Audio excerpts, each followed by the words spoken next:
আরোহী কিচেনে আপনাদের সবাইকে স্বাগত জানাই। আজকে আমার রেসিপি মাছের ডিম দিয়ে থানমানের ডাটা। প্রথম থেকে শেষ পর্যন্ত পুরো ভিডিওটা দেখার অনুরোধ রইল।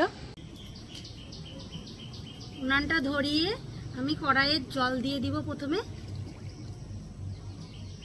খুব বেশি জল দেবো না, অল্প জল দিলাম। আমি এখানে হাফ চা চামচ মতো লবণ দিয়ে দিব। লবণটা দিলে সব কষগুলো বেরিয়ে যাবে, যে কালো যে কষটা হয় সেই কষটা বেরিয়ে যাবে। আর খুব ভালো করে আমি নাড়া দিয়ে নিব, দিয়ে অল্প সামান্য 5 মিনিট মতো আমি সেদ্ধ করে নেব। সব মশলাগুলো কেটে নিয়েছি আর ভালো করে ধুয়েও নিয়েছি। প্রথমে দিয়ে দিব আদা কুচি, আর এখানে ছাড়িয়ে নিয়েছি আমি 2টো বড় রসুনটাও দিয়ে দিব। আর এখানে আমি বেশ অনেকটা লঙ্কা নিয়েছি, কাঁচা পাকা লঙ্কা নিয়েছি, লঙ্কাটাও দিয়ে দিব। আর দিয়ে দিব 1 চা চামচ মতো জিরে। আর এখানে আমি 2 চা চামচ মতো সর্ষে নিয়েছি, সর্ষে দিয়ে দিব। আপনাদের কাছে কালো সর্ষে থাকলেও আপনারা কালো সর্ষে দিতে পারেন, যে কোনো সর্ষে দিলেই হবে। খুব ভালো মতো মশলা করে নিয়ে আসবো, তার মধ্যে দিয়ে দিব অল্প সামান্য জল মশলা করার জন্য। মানে ডাটাটা খুব ভালো মতো সিদ্ধ হয়ে গেছে, এবার আমি নামিয়ে নেব।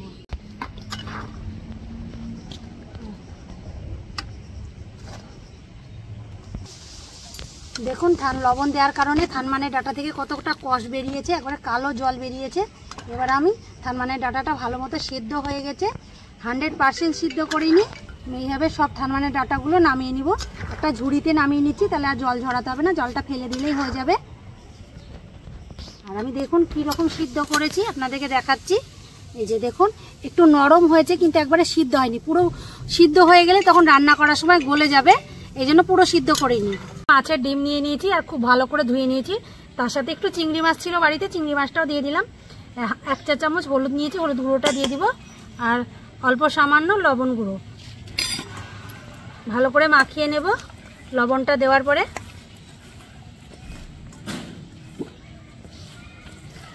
খুব ভালো মতো গরম হয়ে গেছে, কড়াইয়ের মধ্যে দিয়ে দিব সর্ষের তেল।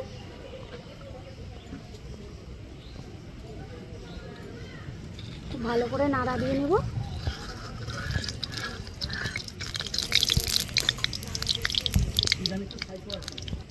প্রথমেই চিংড়ি মাছটাকে ভেজে নেব।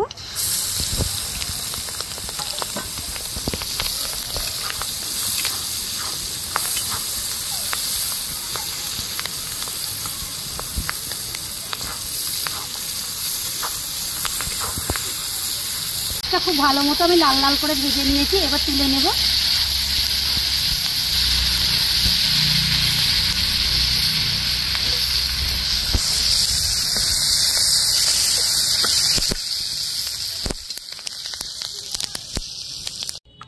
চিংড়ি মাছ ভাজার মধ্যে আরেকটু তেল দিয়ে নিয়েছি, তেলটা আবার খুব ভালো মতো গরম হয়ে গেছে। আমি মাছের ডিমটাকে দিয়ে দেবো। খুব সাবধানে ভাজবেন, একটু মাছের ডিমটা ফোটে। 1 পিঠ হলেই আর 1 পিঠ নাড়া দেবো।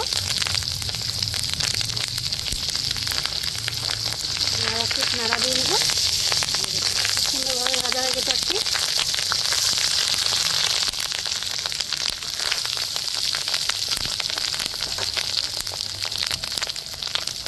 মাছের ডিমটা খুব ভালো মতো ভাজা হয়ে গেছে, এবার আমি তুলে নেব। মাছের ডিমটাকে আমি এবার তুলে নেব, ভালো মতো ভেজে নিয়েছি।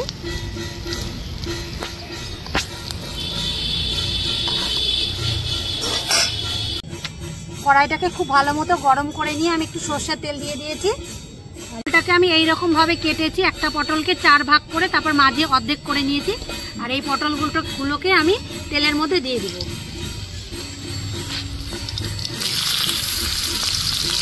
একটু লাল লাল করে ভেজে নেব।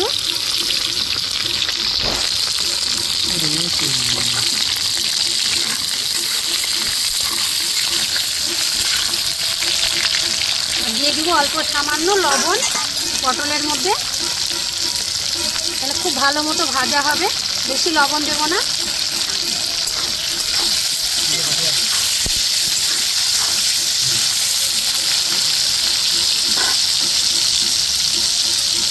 পটলটা ভাজা হতে হতে এদিকে আমি মাছের ডিমটাকে খুব ভালো করে আস্তে কেটে নিব।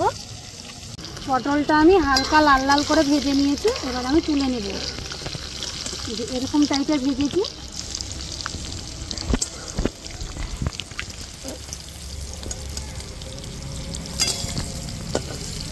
পটলের কিছুটা তেল বেঁচে গেছে, ওই তেলেই আমি দিয়ে দিব কাঁঠালের বিচনটাকে আমি 4 ফালি করে নিয়েছি। একটা কাঁঠালের বীজটা দিয়ে দিব।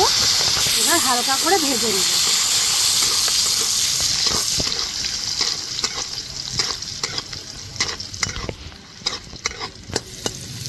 এখানে আমি 3 থেকে 4 মিনিট মতো ভেজে নিব, দিয়ে কাঁঠালের বীজটাকে উঠিয়ে নেব।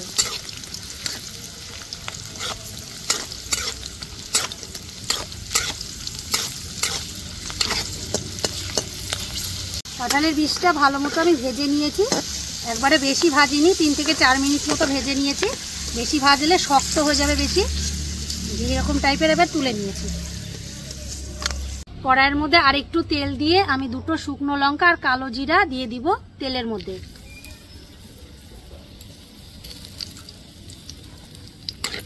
খুব ভালো করে নাড়া দিয়ে নিব।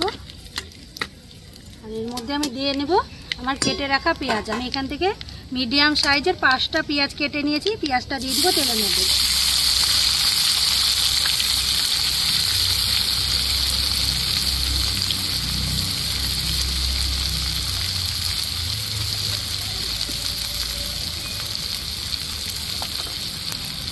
খুব ভালো করে নাড়া দিয়ে নিব। এখানে পেঁয়াজটাকে ব্রাউন কালারে করে নিব। পেঁয়াজটাকে আমি হালকা বাদামি কালারে করে নিয়েছি। এর মধ্যে দিয়ে দিব আমি যে মশলাটা করে নিয়ে এসেছি, ওই মশলাটা আমি দিয়ে দিব।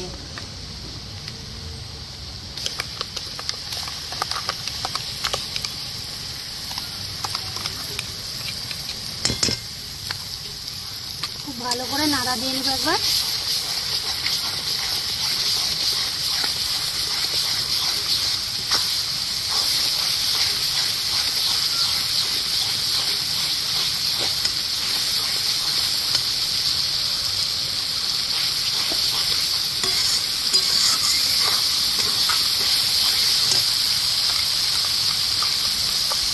দিয়ে দিব হলুদ গুঁড়ো, দিয়ে দিব স্বাদ মতো লবণ।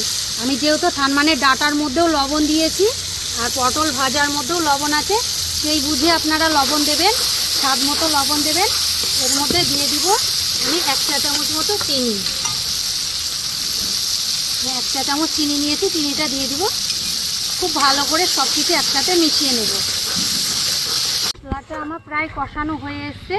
আমি দিয়ে দিব 1/2 কাপ মতো জল, বেশি জল দেওয়া যাবে না। 1/2 কাপ জল দেব। জল দেওয়ার পরে মশলাটাকে আরেকটু কষিয়ে নেব। দেওয়ার পর মশলাটাকে আরেকটু কষিয়ে নিয়েছি। আর এদিকে থানমানের ডাটা থেকে সব জল বেরিয়ে গেছে, ভালো করে ঝরিয়ে নিয়েছি। থানমানের ডাটাটা কড়াইয়ের মধ্যে এবার দিয়ে দেব। আবারও খুব ভালো করে নাড়া দিয়ে নিব একবার।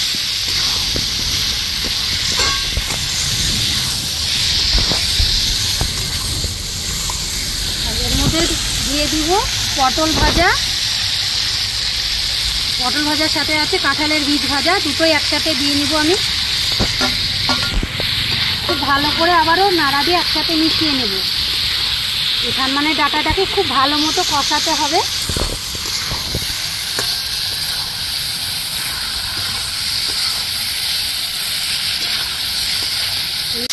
এখানে আমি 5 থেকে 10 মিনিট মতো আরও কষিয়ে নিলাম।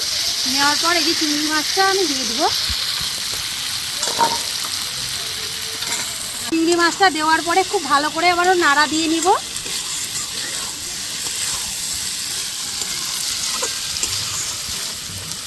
এর মধ্যে যে আমি মাছের ডিমটাকে ভেজে কেটে কেটে পিস করে রেখেছি, মাছের ডিমগুলোকে আমি দিয়ে দিব।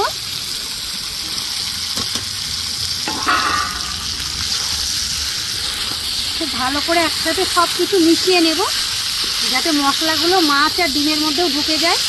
আর খেতে অপূর্ব টেস্ট। আপনারা বাড়িতে অবশ্যই রান্না করে খাবেন আর আমাকে কমেন্টে অবশ্যই জানাবেন আপনাদের কেমন লেগেছে রেসিপিটা।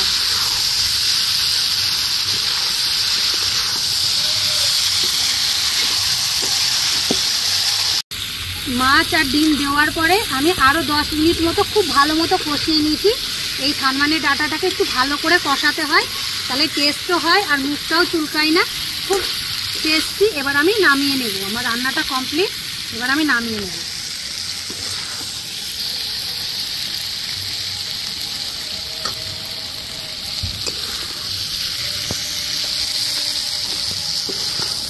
আমার চ্যানেলে এর আগেও আমি এই থানমানের ডাটা রান্না করেছি, ওখানে কাটা সব কিছুই দেখানো আছে, আপনারা মনে ইচ্ছে হলে দেখে নিতে পারেন। আর রেসিপিটি ভালো লাগলে আমাকে লাইক কমেন্ট শেয়ার করুন, আমার চ্যানেলটি সাবস্ক্রাইব করে রাখুন। একটু আপনাদেরকে খেয়ে দেখাই কীরকম হয়েছে টেস্ট। খুবই গরম, দারুণ টেস্ট হচ্ছে। আশা করি আপনাদেরও ভালো লাগবে, এভাবে আপনারা বাড়িতে বানিয়ে খাবেন। আর আমাকে অবশ্যই কমেন্টে জানাবেন আপনাদের কেমন লেগেছে।